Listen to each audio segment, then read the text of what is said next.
वेद स्वाध्याय में किस विषय पर समझ रहे थे? आत्मा को किसने देखा।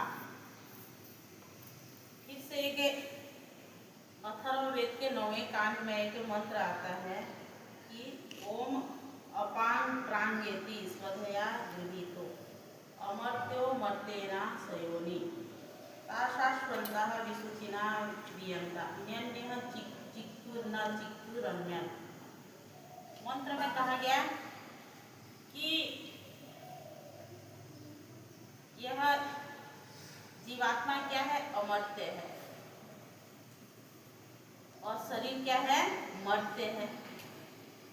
जीवात्मा अकाय है, अमर्त्य है, कभी मरने वाला नहीं है। और शरीर क्या है? मरण धर्मा है। तो वह जन्म जन्मांतर में जीवात्मा जो है सूक्ष्म शरीर मन के साथ वह जकड़ा हुआ है। जो जीवात्मा को समझ लेते हैं वे तो जन्म मरण के बंधन से छूट जाते हैं, किंतु जो सांसारिक भोगों में लिप्त रहने वाले हैं वे जन्म जन्मांतर में बंधन में जकड़े हुए होते हैं और उन्हीं के साथ जो है सूक्ष्म शरीर के रूप में घूमते रहते हैं। हमारा जन्म जो है 4 प्रकार के रूप में होता है। कहते हैं उद्भिद, स्वेदज, अंडज और जरायुज। ध्यान से सुनेंगे। मनुष्य योनि जो होता है उसे क्या बोलेंगे? जरायुज। कुछ पशु ऐसे हैं, कुछ और मनुष्य हैं जो जरायुज कहलाते हैं। मतलब उल्व में लिपटे हुए पैदा होने वाले को क्या कहा जाता है? कौन सा प्राणी कहा जाता है? जरायुज। और उद्भिज माने जो भूमि को फाड़ करके पैदा होते हैं उसको क्या बोलेंगे? उद्भिज। और क्या है?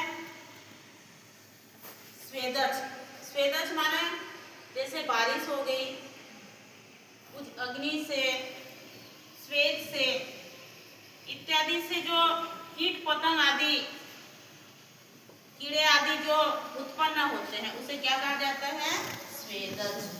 और अंडज किसे कहेंगे? जैसे पक्षी आदि होते हैं तो वो कैसे जन्म देते हैं? अंडा। पहले क्या जन्म देते हैं? अंडा। फिर अंडा से क्या निकलता है? उससे जो है बच्चे होते हैं। तो इस प्रकार 4 प्रकार जो है उत्पन्न होने वाले संसार में प्राणी पाए जाते हैं। और उसमें से मनुष्य जन्म को सर्वश्रेष्ठ कहा गया है, क्योंकि मनुष्य जन्म में ही आत्मा और परमात्मा को हम समझ सकते हैं। बाकी इतर प्राणी तो केवल कर्मों के फलों को भोग रहे हैं।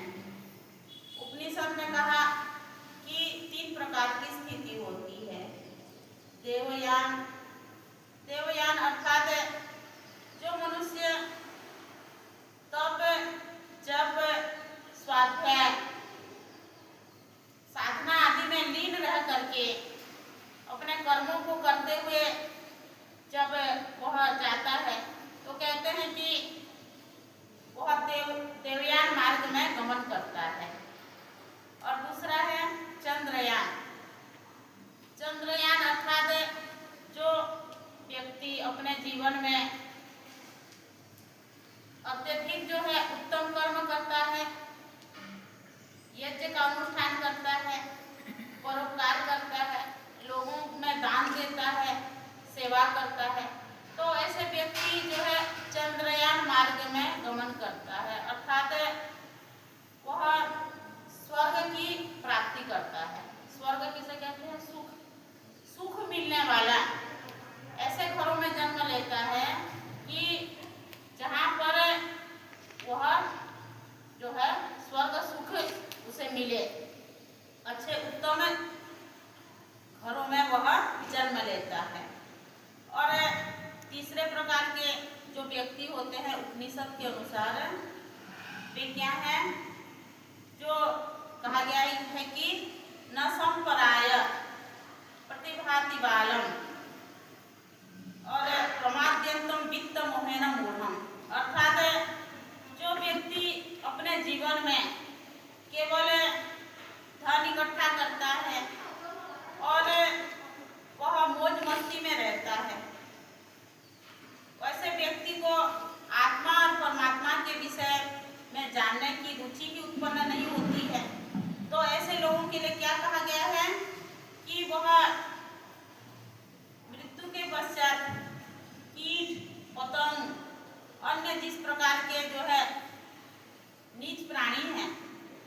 श्लोक में प्राप्त होता है।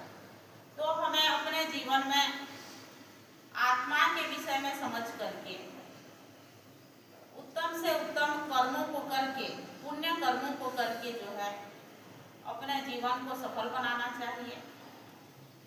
इस प्रकार क्या कहा गया, बालम मूढ़म, किसे बालम और मूढ़म कहा गया उपनिषद में, कि जो मनुष्य जीवन को नहीं समझता, जो आत्मा और परमात्मा के विषय में नहीं जानता, जो संसार में केवल जो है उतना को ही समझता है कि सुख, ऐश्वर्य, धन इकट्ठा करना और इसी प्रकार जीवन को व्यतीत कर देना ही जो मानता है, उसके लिए कहा, क्या कहा कि वह अज्ञ है, बाल है, वह मूर्ख है। तो हमें जो है मनुष्य शरीर मिला है, इसी शरीर में ही हमें जो है परमात्मा के विषय में, आत्मा के विषय में जानने की चेष्टा करनी चाहिए। तो इसीलिए क्या कहा गया है, आत्मा को किसने देखा है? आत्मा को किसी ने देखा है?